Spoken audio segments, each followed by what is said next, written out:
Position to you because my take is, I'm not questioning the facts of your argument. Ang tanong ko is that, isn't that a snapshot that may not capture the evolution of the church? Kasi this is still a transition from the Ratzinger to the Pope Francis one. Because if you look at Pope Francis by mid-2010s, his positioning on LGBT issue, even on diverse issue, medyo parang, I won't say progressive, but a little bit less traditionalist, if I can put it. And some people would even argue, I mean, people in US, like the MAGA people, are calling him a communist pope, even, right? So I think it would be unfair to say that the Catholic Church has not also evolved since then. And some would say, well, then again, you can disagree with me. Some would say that, in fact, the defeat in RH Bill and subsequent inability of the Catholic Church to shape the moral conversation during elections 2016 may have awakened them to the need to recalibrate. Now, ibang usapan if they have been awakened enough. But, Sir Ronald, am I being overly generous here? Because you know more than you deal with bishops. You were recently in Vatican also for the elevation of some of our good friends to Not to defend the church. Yeah, this is not apologia. Because the church is dalawa yan eh. Right. The institutional church and the church. Right. It's a 2,000-year-old institution. Right. The oldest of It's kind, yeah. Yeah, it survived dahil nga at particular moments they were able to rise above the tensions, the divisions within the institution. Right. No? Pero at present, it's grappling with the pre-modernity, with modernity, and post-modernity. No, kaya their position is not very envious. No, at being an institution with almost 2 billion members, you can imagine. And growing. You can imagine the composition, the factions within. You have progressives, you have conservatives who wants to bring back the Latin Mass, etc. You have popes being killed in the Middle Ages, the Borgia popes, etc. And yet they survived that. Lately, you have a pope dying, which yung iba sinasabi, under mysterious circumstances. Si Pope John Paul I, na very open dito sa reproductive health, very open sa maraming mga issues na hindi traditionally accepted ng mainstream church. Kaya ang tingin ko ay for now, ang tawag nila kay Pope Francis, at least si Vice President Vance tsaka si Trump, as the Antichrist. Ibig sabihin, or a communist. Talagang threaten sila doon sa kaunting mga reforms na gusto niyang gawin. Ha? This is not to overhaul the church. Mga kaunting reforms yan eh. Kaya nga, nung dineconstruct ko yung kanyang sermon, nung nandun ako last month, ang daming hugot lines na pwede mo sabihin na self-criticism niya about the church. No? Yung sinabi niya na Christ was going uphill, Calvary, while his apostles are going down. From my vantage point, parang criticism yun sa mga mga institutional leaders ng church, yung sinabi niya na inconsistencies and contradictions of the human heart. Parang naririnig ko si Morris West eh. Yung sinulat niya yung Shoes of the Fisherman, na sabi ni Morris West, why did the perfect God chose such an imperfect institution to carry the message. Carry his message to the world? So, yun yung contradiction ng institutional church. No? At marami pa siyang sinabi na tingin ko ay self-criticism. We have lost sight of essences. We are preoccupied with trivialities. Parang it's a criticism of the bureaucracy of the institution of the church. No, we have stopped walking, and the church is about walking. It's not about standing still. No, ayun clearly malinaw sa akin. Only yung self-criticism niya. To go with the times. Tapos yung kanyang conclusion was about inclusivity. No, while others are pushing for exclusivity. Ito yung first non-European pope, di ba? At siya ay being attacked from all sides, not only outside the church, but even inside the church. So itong mga sinasabi niya na hindi naman niya directly ina-articulate, no? Ay tingin ko is a real criticism, self-criticism nung institutional church na pinamumunuan niya. At tingin ko, dahil mahina na siya, matanda na, is soon to retire, ay yung possible successor na pinipili niya will be in the middle of all this battles, all these contradictions, all these, tawag niya, inconsistencies of the human heart. Can you say that the church is in a transition phase, if I can put it that way? Yes, but as opposed to postmodernity, in our age of social media, etc., identity issues, ay maraming mga tao ay sinusukat yung simbahan based on a different set of rules, a different set of principles. At yan ay nakaka-threaten sa isang 2,000-year-old institutions. No, kaya nga, the next conflict will be a battle between these tendencies, between these mga factions, if I may call them, no? Kaya nasa isang napaka-defining moment yung simbahan. Sabi ko nga, the contradictions of pre-modernity, modernity, and post-modernity ay kinakaharap nila in such a short span of time. No? Kaya very decisive itong mga dinadaanan ngayon ng simbahan. Both the institution as well as the lay members of the church. No? Huwag mo kalimutan, almost 2 billion ang member yan. No? Well, 2 billion is Christians in general, I think. Yeah, That includes non-Catholics. the Catholic is about 1.5. 5.5. Vast majority. Yeah. Well, then you want to call in this because obviously the Marxist tradition is like the opium of the masses and all of that. But the reality is that the religious groups are extremely influential, whether it's the evangelical groups in the United States or whether it's some of these non-Catholic denominations here in the Philippines who allegedly do bluff voting, recently had a peace rally. From a democratic progressive standpoint, what is your read of this, and where does the Catholic Church fit into that landscape? Well, I comparative? think that, if many of these evangelical groups at this point have been intervening politically, I think a great part of the reason is that they have seen that the division between the temporal and spiritual power in the Philippines has long been Slippery? has long been violated by the Catholic Church. And so in many ways they had an example to base the fact their behavior of intervening politically, although our Constitution says that there is a clear separation between the temporal power and the spiritual power.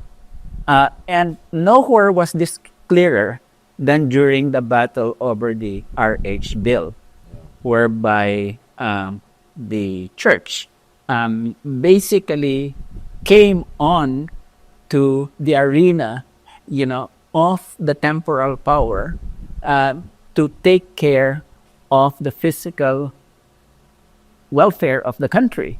And pushed what was basically something that was other countries were doing, which was family planning.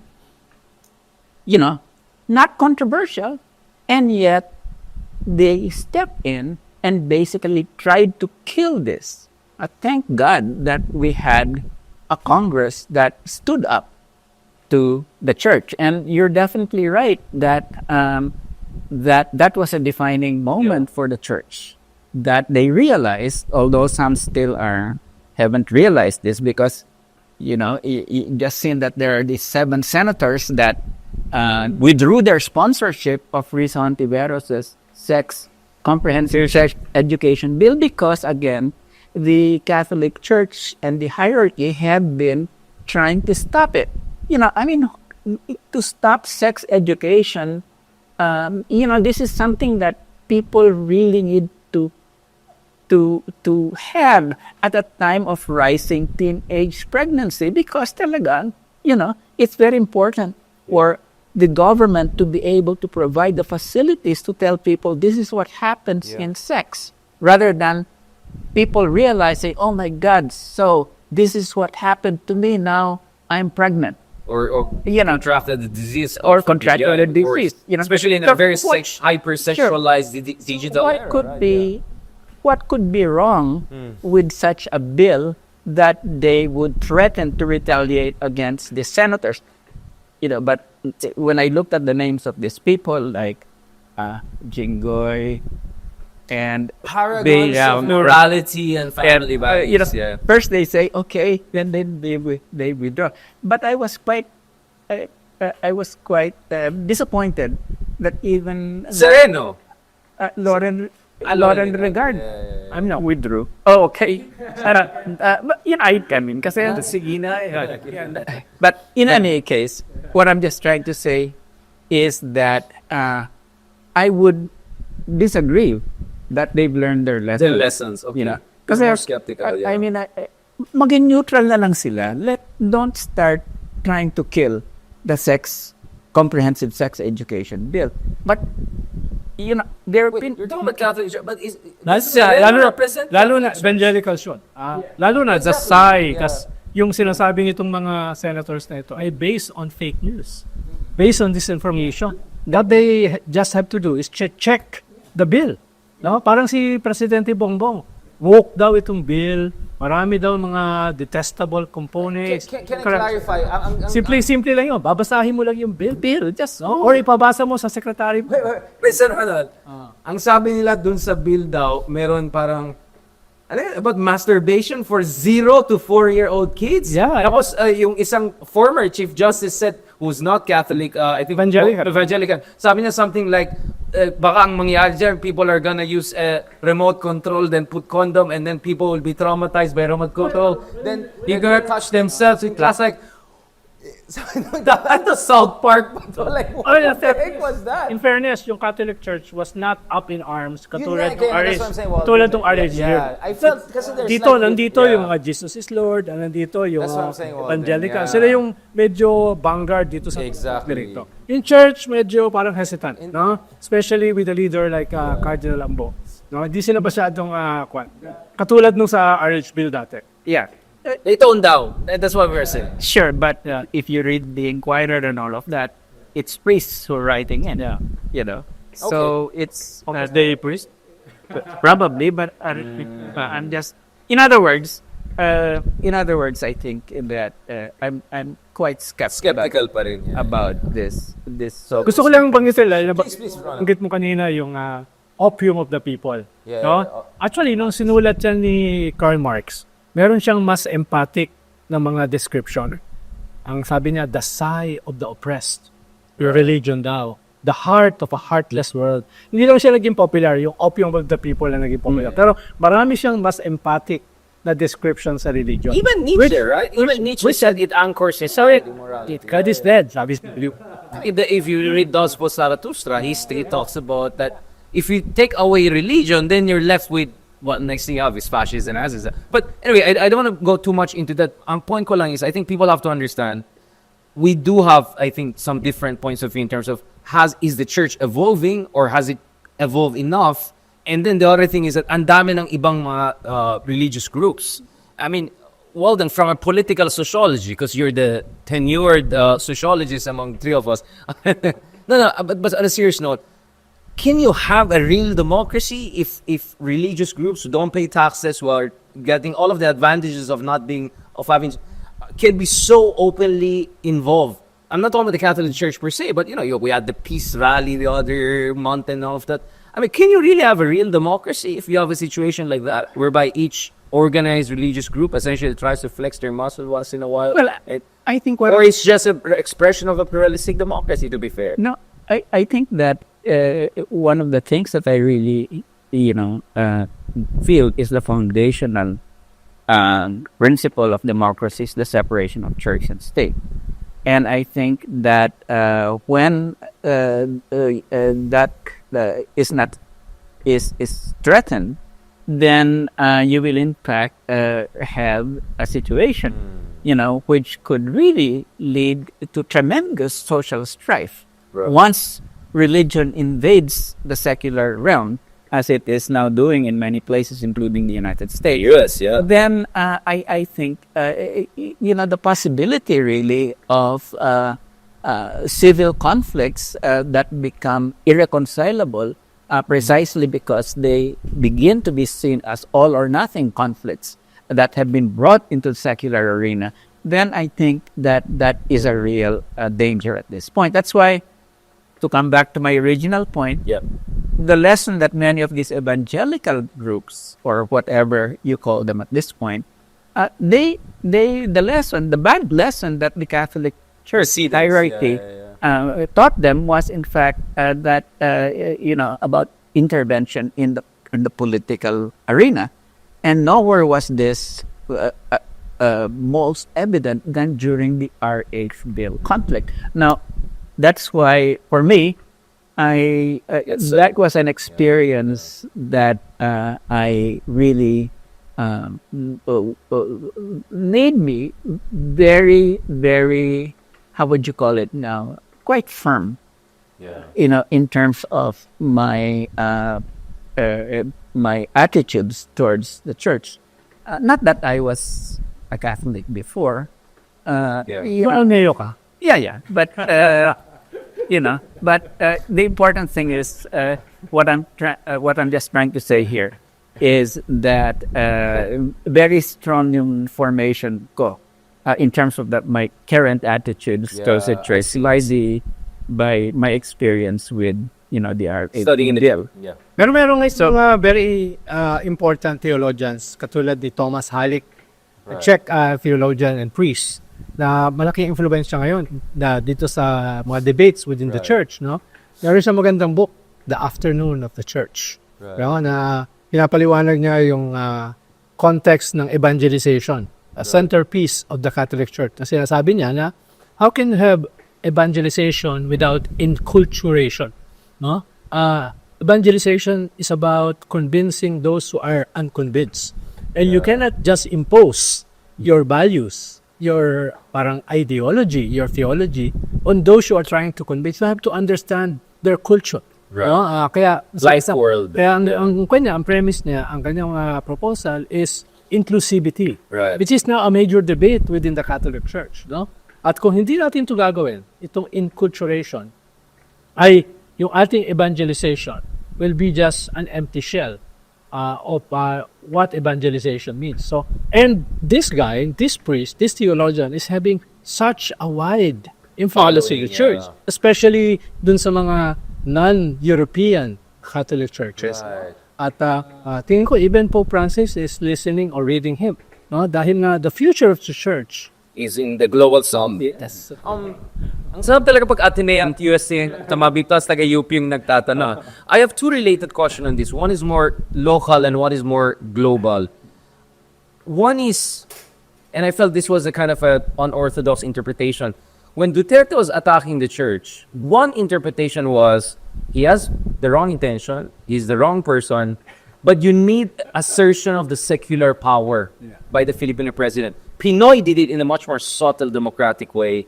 And I sense one of the continuities between Pinoy and Duterte was, And he was the a better messenger. is the assertion of the secular power, okay, give unto Caesar what is his, right? Is that an over generous reading of Duterte, or at the very least, wasn't that a precedence for future Filipino presidents to also draw the line? I have the democratic mandate. Let me do my job, respect the separation of church and state. Because from Pinoy to Duterte, you saw a certain degree of continuity, at least on that point. Both of them pushed back against religious intervention. I know this has not been explored as much, but I remember this was one of the interesting discussions that came out of Duterte. No? That he's kind of like the brutal Borgia kind of prince, drawing the line and saying, Florence is Florentine. I doubt if Duterte has any framework doon sa kanya mga criticism or nung tinawag niyang stupid ang Diyos. No, At no, nung, not that part. at nung minura niya si Pope Francis. But he supported the Archbishop. That was about traffic. No, yun yung but also Pinoy also supported the RH bill, no? Medyo reluctant pa siya doon sa divorce bill. Pero sabi nga isa-isa lang, no? Pero yung RH bill ay nag-flourish during his watch, no? At very religious si Pinoy, unlike us. Unlike us, no? Very religious. Kaya ibang-iba siya kay Digong, no? Digong is just bad, no? At doon siya nanggagaling. It's not about Digong pushed for divorce. It's not about Digong pushed for because he was divorcee. He was a divorcee. yeah, but he didn't have to. Again, I'm not trying. Again, Pero at the same time, are you being unfair to Duterte that maybe he indeed had some? no, he's just evil, no? Nung bumunggo siya sa pinost na yung divorce, pero at the same time, Balance mo, Walden. but biglaan siyang umatras. No? Biglaan siyang umatras. Parang pinost lang niya, tapos okay, atras na. Diba? So, he is the worst messenger. False No? messenger, yeah. Yeah. At hindi siya hindi siya nanggagaling sa isang framework about separation Hindi sa ideological. about separation of church. It was just the moment na siguro may nakabulong sa kanya at sinabi niya ganito, nung may bubulong sa kanya ng iba, atras siya. Pero ang sense ko lang is that precisely because of the church's overreach doon sa RH, that allowed people like Digong, who, as I agree, that he had no framework except what would the aggrandizement of power, and he would use anything to do that, including at that time when talagang people were quite upset with the church because it had opposed the DJA RH bill, no? So my sense is, that it was Digong at his most opportunistic, and I wouldn't lend any credence to the fact to any claim that he was acting out of a concern for the secular realm. But he was, if we see Digong, this was the same thing all over. At first he was attacking the Americans. By the end of his term, he was basically saying, Americans stay in the Philippines. It's great that we now have AUKUS, and that, So posturing. You're saying it was empty posturing. definitely. But I agree, and this is that one of the places that I really was happy with Pinoy was that he made a firm stand on pushing the RH bill, and that was something that the one thing where a good memory, because I opposed Pinoy in many other fronts, as Ronald. But more than just oppose. But on the RH, Yes. that was he knew the stakes there, which was the division between the secular and the religious. That basically he was making a stand, for the secular character of our democracy. So that's So in short, you're saying you prefer the Pinoy version of reassertion of the secular realm rather than the Duterte version.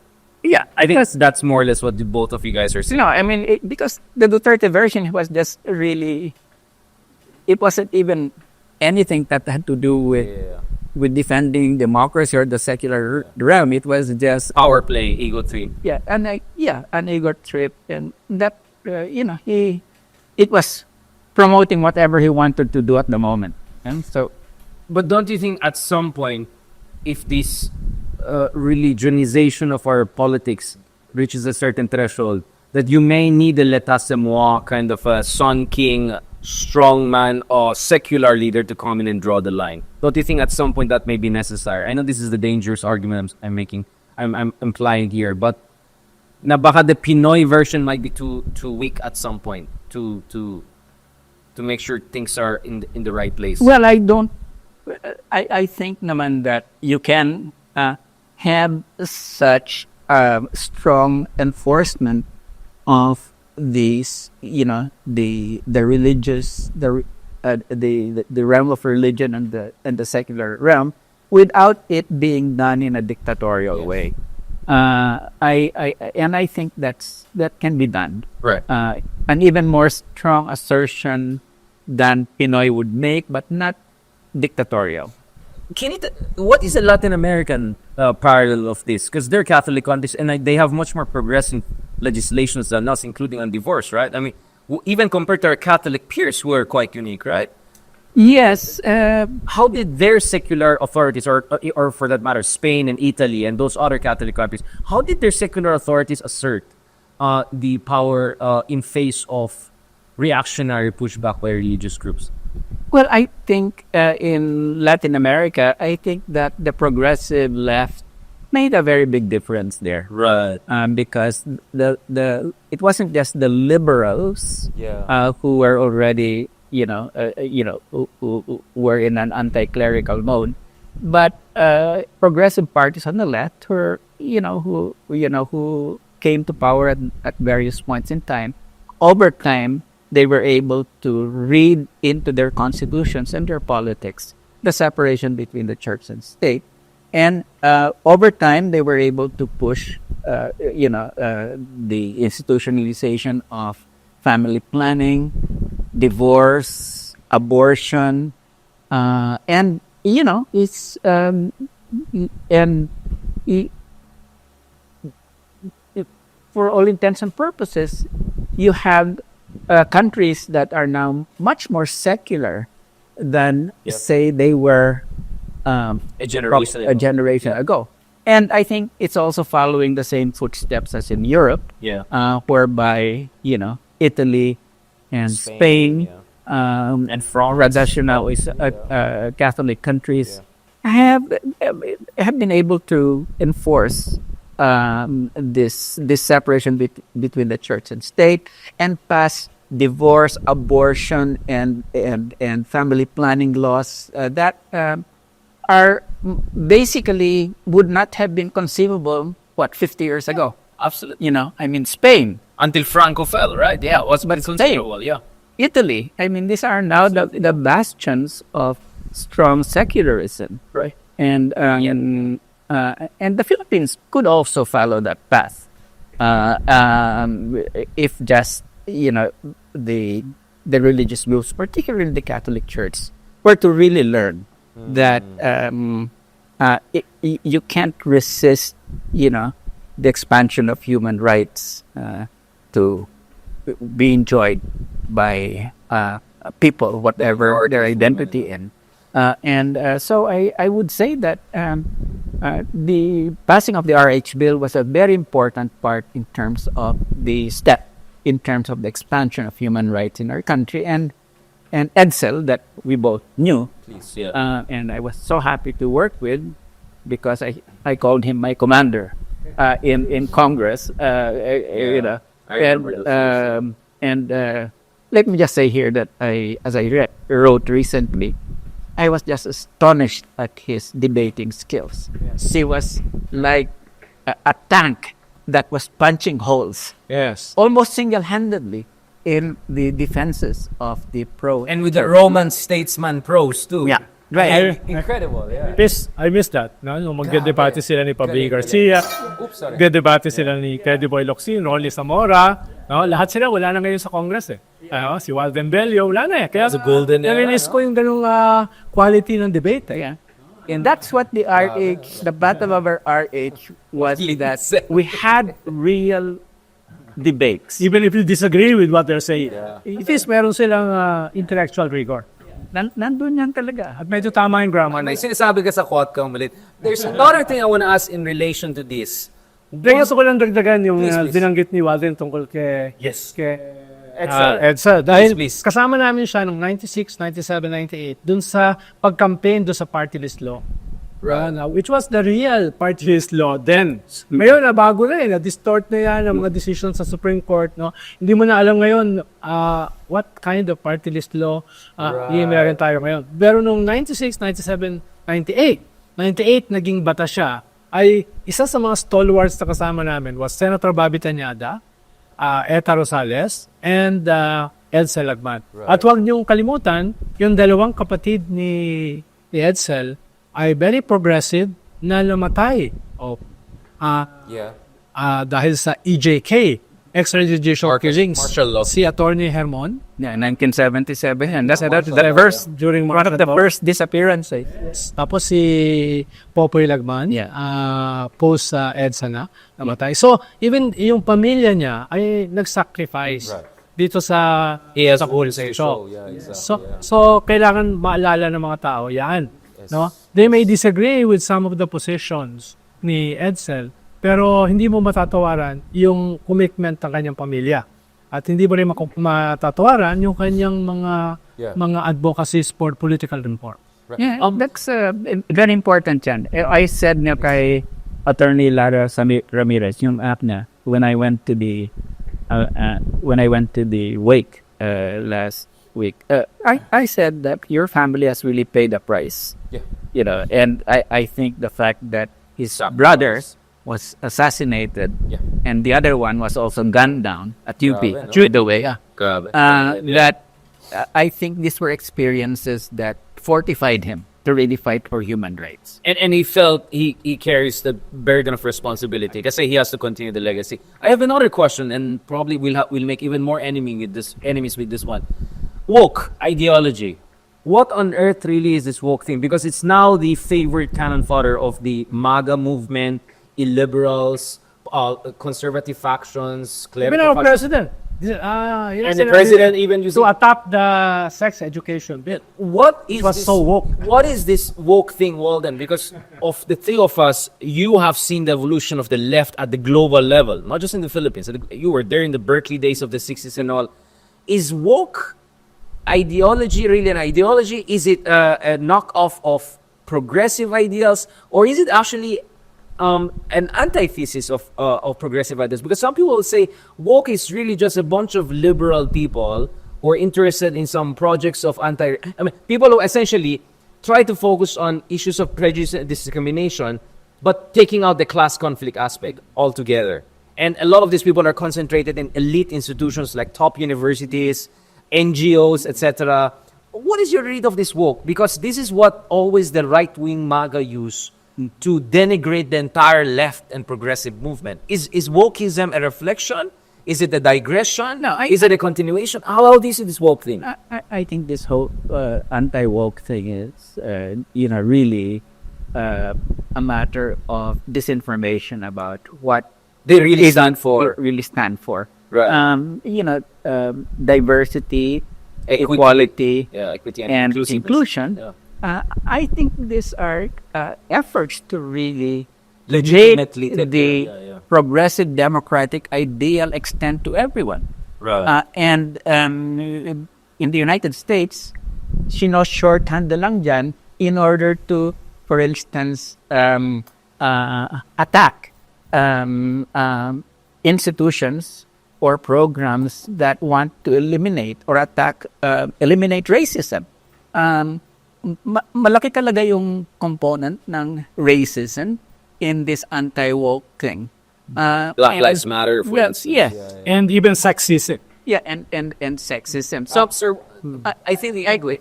I would say that there's really, what they call wokeism or DEI is really an expansion of democratic rights. And of course, the right will never want that. The racists will never want that. The anti-women people will never want that. But then they try to just caricature it. It's a strawman attack. Yeah, It's a strawman attack. But the problem, I think, here, and you mentioned this, the class and identity is that. And the cancel culture. Can I also add that? Yeah. The It's cancel. a very reductionist Yeah. attack. Reducing everything to a label, to a slogan. Yeah, I fully agree with that. But I think where the problem was in the U.S. And other countries is that many of the democratic progressive parties even forgot all about the class issue. And they just allowed this neoliberal pro-market and everything to destroy the lives of working people. And Meaning white Americans. white America, Yeah, is that exactly. sort of thing. So they did pay attention Class conflict, to, in fact, the importance of class in the United States until they finally realized, oh my God, the workers have deserted us now. And the workers are basically saying it's because neoliberalism and all of this policies have failed. And that made them very receptive to this wokeism.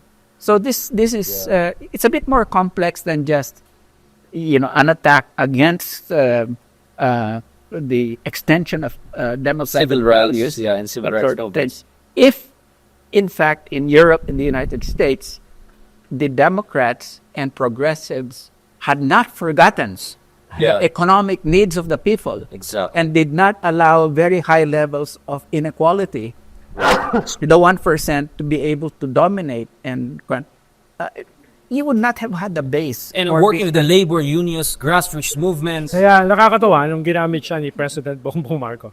Because I can imagine, most Filipinos don't know what woke means. I don't think Marcos Nakiki-alt-right lang kasi siya kasi Trump na yung president. No, but Sir Ronald, I want to ask you on this kasi as a victim of cancel culture, which is not so effective so far. Yeah. I mean, like, no, me. Yes. Parang, kaya nga, ang term natin sa Tagalog, pa-woke. Yung hindi genuinely really for inclusion and diversity. May mga tao na parang mini-weaponize ito to just cancel, ay, toxic masculinity yan. Ay, ano yan, dati, ano yan, DDS yan. Because you're not on Twitter, but I see this a lot, this cancel culture, Walden, which is not really, like, shut down na the debate. Huwag na tayo mag-debate kasi ito, ano yan, toxic masculinity yan, ganun. For me, that's pa-woke. Hindi siya woke, pa-woke.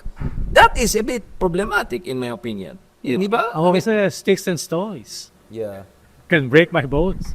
Yeah. But FB, Twitter, apps wala kasing Twitter eh. will never hurt me. Okay, you'll never feel what I'm feeling. It's like, yeah. Yeah. What's the question again? No, I mean, this whole cancel culture, etc. You know, like, the reason is because this affected also the 2022 election to a certain degree. Like, for instance, when there was an attempt to create a broader coalition with centrist forces against the unit team, right? Biglang, ay, hindi, ito pwede yan. Ito dating DDS yan. Ito si ganito yan. Ito si ganito yan. Ito si Dario, wag niya pakinggan kasi dinibate niya yung mga DDS na yan. Yung mga ganun. Like, That's what we have to develop a more effective strategy. No? Dahil effective yan against progressives. No? Ako hindi ko sisisihin simply yung mga atake. Sisisihin ko rin yung bakit hindi natin na-depensahan yung ating mga sarili? What was lacking?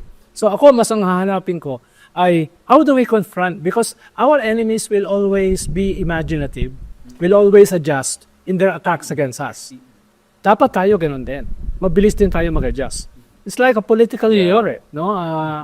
Yes, damaging yan sa atin. But what did we do wrong? Or what didn't we do right? saan tayo nagkakulang? Yeah. Mas tungkol titignan siya. No? Yung cup half full, half empty. Bait mo na, Sir Ronald. Parang ayaw maniwala. Dahil pwede naman ako ng bardagulan. Pero bahagi kasi Papunta na tayo dyan. Bahagi kasi dyan is, what's wrong with us? Yeah. No? What's wrong with us? Sure. What's wrong with us? That's a good way of putting it. Before we go and fight over ETCA and US-China thing, because I think that's where they have the most disagreement. From the same, let's say, progressive standpoint, sana, at least in my case, Talaga? I want to talk about this. Is the opposition genuine opposition? So hindi na DDS, SMNI, those people. Can they ever unite or get disunited? Kasi the context of my conversation with Ronald and rest, and I wanted to get your point is that like yung January 31, punta ka sa umaga, I'm with him, and like, you know, it's all like impeach Sara, 85%. Let's agree on that. And then 15% BBM.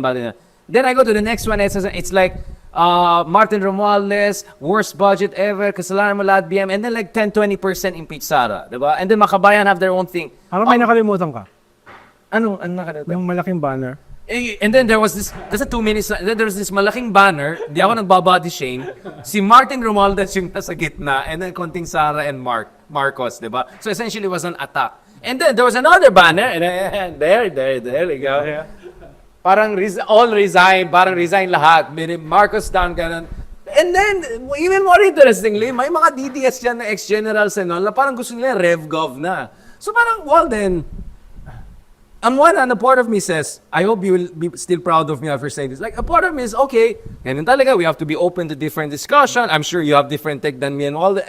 Another part of me is saying, you know, it reminds me of Stuart Hall's term, the missed conjuncture. Like, we have a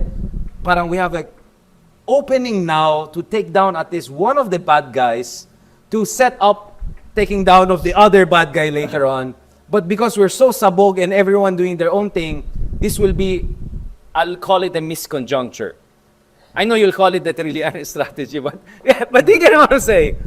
What is your take on this? Are you more with the like resign all na lang?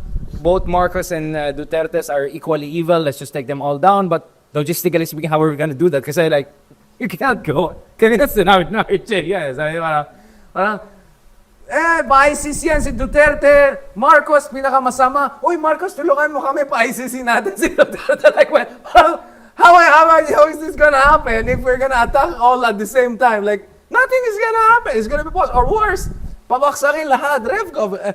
I don't know, Walden, I'm sure you're not proud of me anymore after saying this, but medyo sabog siya sa akin. I'm sorry, Walden. My take is sabog siya. But maybe you have a different take. Your take is we are a bit too much buying the Trillanes strategy. Like, what is your take? You're like, sige, go na. Let's go. I would say is that if you're talking about missed conjunctures, Yes. missed opportunities, a lot of missed opportunities have happened over the last 30 Absolutely. years. We discussed the whole EDSA 1 Yeah, the EDSA misconjunction. 1, Yeah. There was the EDSA 2, Yeah. there was the EDSA 3. And so I think what happened, this is just my sense, is that as we went from one misconjuncture to another, the more the progressive forces sort of became more and more fragmented. Yeah. You know? And I think the point that we were making last time is that this is not, it's like they say Humpty Dumpty fell on a wall and fell into different pieces. So this is not something that you can just reconstruct in one political campaign. Yeah. Like, no. I think the work has to be put in by the different groups, no? Right. To really say, okay, as Ronald said, where have we gone wrong? Right. What is our common ground? And I think this is where Professor Nemenso was so important, because despite all these differences among the different groups, the key thing that he was always pushing was, ano bang common ground natin? Yeah. Sabi ko nga, na kasi gumagawa ako ng isang article tungkol sa Bandung, and sabi ko, si Chou Enlai, yung Prime Minister ni Mao. May libro nga na tungkol about him. The most perfect revolutionary. Yeah, Siya rin lang. basically, Political operator. alam niya what he wanted to, Yeah, the limits as well as the possibilities of a revolution. that he knew what he wanted, but always, what is the common ground that we can have at the moment? And then let's talk about it next time once we've united on that and we've gone over the obstacle. So I just was reminded reading about this, about how this was also Dodong's approach. And they had the same sense of humor. For instance, nung And self-criticism. and self-criticism. Kasi doon sa, meron na akong, there was this point where tinanong si Zhou Enlai ni Henry Kissinger, what do you think of the impact of the French Revolution? early, yeah. And sinabi niya, it's too early to tell. yeah. And siyempre, everybody said, oh my God, this is a long view of a Chinese civilization. Long journey, Pero nagbibiro lang siya. Yeah.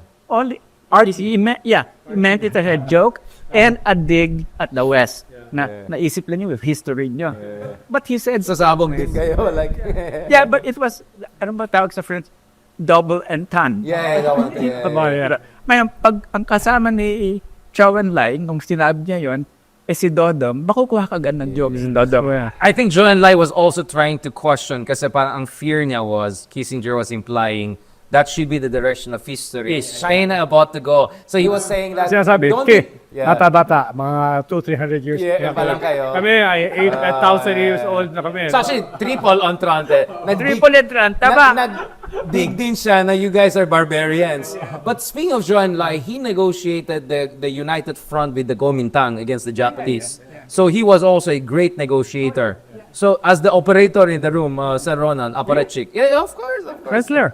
Well, whatever. Sige na, Ron. Sige, Sir Ronald, tagapin na natin. Maybe hindi ka political scientist, but definitely you're the best aparachik. Alam mo, when we joined the Aquino government, ano namin yung limits? Yeah. This is not a progressive socialist government. Yeah. Ang mahalaga rito ay i-reject nila yung corruption at pre-modernity nung Arroyo administration. Lalo na yung kandidato nung Arroyo administration. No? Meron siyang reforms na gagawin. Na agree kami, bagamat ang tingin namin kulang. Ikalawa ay bibigyan niya kami a seat on the table. Kaya nga naging kandidato si Risa ng isang mainstream party. And eventually, she won. Bago matapos yung gobyerno ni Pinoy. Pero wala kami illusions, no, about Eyes wide open. the ideological limits of this government, as well as the possibilities, no, na nangyari nga yung RH, na nangyari nga pinakulong nga si Arroyo, no, etc. etc. So, may gano'n naman kaming pagtingin dun sa nangyari dyan, no? At yun na yung siguro yung pupuntahan natin mamaya, the debate over EDCA. Yes. No? Paano Let's talk about this. So let's go. dati tungkol dyan? Let's talk about this because I know you need to go and then baka makuha mo yung ilapel ko. Walden, you had many differences with President Higino, and eventually you resigned from the Akbayan Party. Of course, there's the Mama Sapano, but in more recent years, I think, let's just say we have been not necessarily aligned on this issue of EDCA, not because we want the Philippines to be dependent on any superpower, but I think there's a sense that that the EDCA is becoming something even worse than what was negotiated back in the day. Like yours was EDCA light, which was still not good enough for a lot of people, of course. But this EDCA looks like another EDCA. Like this is an EDCA, put big American weapons pointing at the pesky Chinese so that they don't mess with us. And the sense of some progressivists, wait, you cannot defend the West Philippine Sea by selling out the country, the whole of the mainland Luzon or our Ilocos region. That's one take. My take though is like, kind of like Joe and Lai. It's too early to say. You still need to give the Chinese some room to like think twice, because if we have no deterrence whatsoever, unfortunately, we still don't have anyone. Then we're even more vulnerable. So for me, this is a tactical, not strategic. We all want to be not reliant on any superpower, but for some, China is a greater evil. U.S. not necessarily. And then there's a third school of thought, which is China is maybe the greater evil on the West Philippines issue, but my goodness, Trump 2.0, good luck sa atin dyan, di ba? We don't know what the hell is going to... Some of the appointees there are crazies. They might push us to the cliff. And as we discussed a month ago, there are also isolationists, legitimate isolationists who are taking over top positions saying, abandon the Philippines. One of them argued, the guy who's going to be in charge of Southeast Asia and Pentagon said, let's do a cooperation spiral with China, kung saan we'll withdraw EDCA and everything so that the Chinese will not fight us in South China. In short, just dump the Philippines. So, having said all of those things, Walden, what is your take really on how EDCA is evolving? And at the same time, what is a realistic way of keeping China at bay in the West Philippine Sea? Let me remind everyone that you coined West Philippine Sea basically, or at least your resolution, and I'm proud that I was probably your staffer back then, push for that. This is in the annals of history, including the book of Marites Witok on West Philippine Sea. Andun yun. As the man behind the West Philippine Sea idea, or at least the resolution in the Congress, what do you think is a realistic way forward? And what are your worries right now with Trump 2.0, with EDCA, with China, and all of that? Dito, I think magkakaroon tayo ng konting debate. Well, I just wanted, before we left the experience on Aquino, during that time, because as Ronald was saying, if we're able to unite on an anti-corruption stand, that was the most important thing, and that was why, as the member of Akbayan in Congress, that why I supported the alliance, no. And it was... Naalala ko pa nga, Akbayan Congress, when we approved that resolution. Si Walden pa yung defense against another leader of Akbayan. Naalala ko yung exactly. Hindi na kailangan ng pangalanan ng kaibigan natin. But it was... but at the same time, ang sense ko lang kasi, and I don't want to prolong this debate, I think if you are going to have anti-corruption on as your key point, Right. then I think you should have a situation whereby you really use it not only against your enemies, but whenever your friends become corrupt, you also have to Use it as a mirror. mirror and tell them that you can't get away with this. And that was the difference that I had with the press. I don't want to rehearse No. Not litigate it again. again. But that's the principal thing that led to my resignation from Right. as the representative of Bayan in Congress, and my ceasing to support the Aquino administration, because I thought it was hypocritical. If you're just gonna use it against your enemies but not against your friends. Now, so that was the situation then.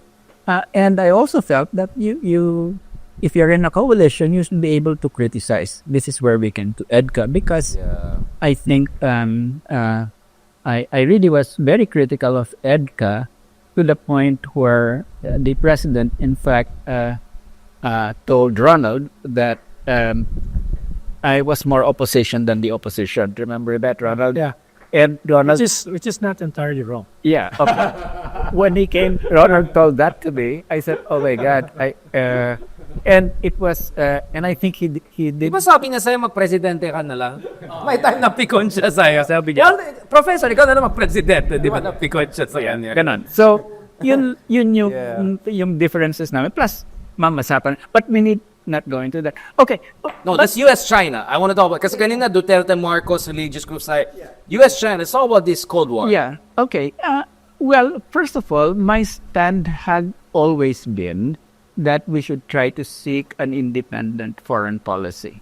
In principle, we all agree. Yeah. And my sense was that we have to be very careful that we leave that open, and that we are not accused of taking sides in this split in this conflict between China and the United States. This is why I opposed EDCA, because I felt that was basically putting our eggs into the pro-US side. This was back in 2014, 2015.